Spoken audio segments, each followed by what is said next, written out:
Well, CBS had been doing documentaries in a serious way as early as 1946. They set up a radio documentary unit. Robert Louis Cheon was involved in it. They did the Eagle's Brood, I think, one of the early ones. We in Minneapolis were invited to do one in the series on the Indian problems in Arizona. And it was a very successful run. But there was one weakness, I thought, or by the time I got to New York, I thought so. And that is they were all fictionalized, and the roles were played by actors and actresses.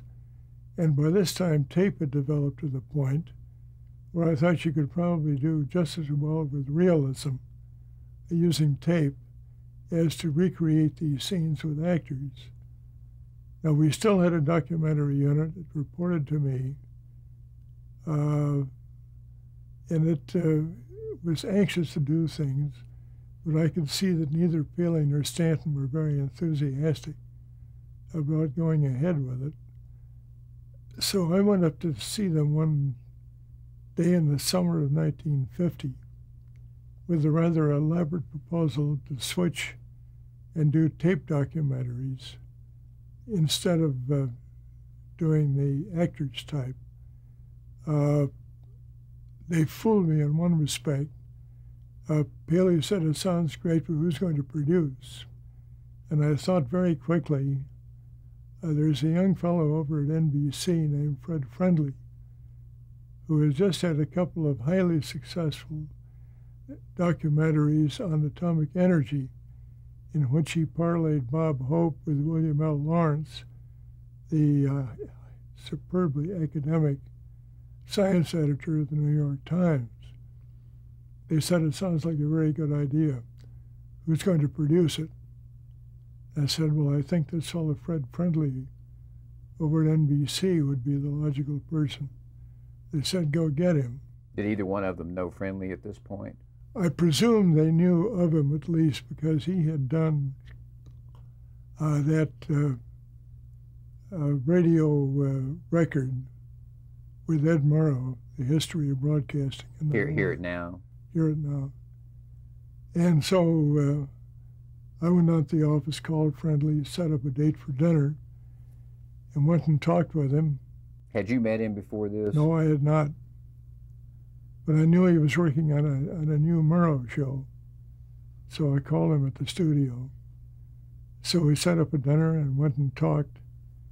And he said what he wanted to do most was Life magazine of television.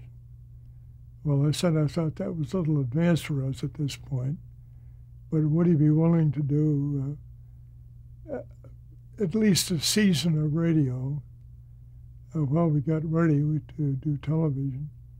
And he agreed, yes, he would. Now, it took some time before we had him under contract. Murrow at this time was in Korea, so he was not involved, but I'm sure he was involved after he got back. By mid-fall, we had a contract, and by November, I guess, we started a one-hour series using Murrow as the narrator, and Friendly as the producer. Well, that was nearly 50 years ago, Sig, but do you remember much about your impression of Friendly in that first personal meeting as an individual? Yeah, I enjoyed meeting with him. He was a strong personality. He knew what he wanted. He obviously had a good deal of background. He knew how to handle tape.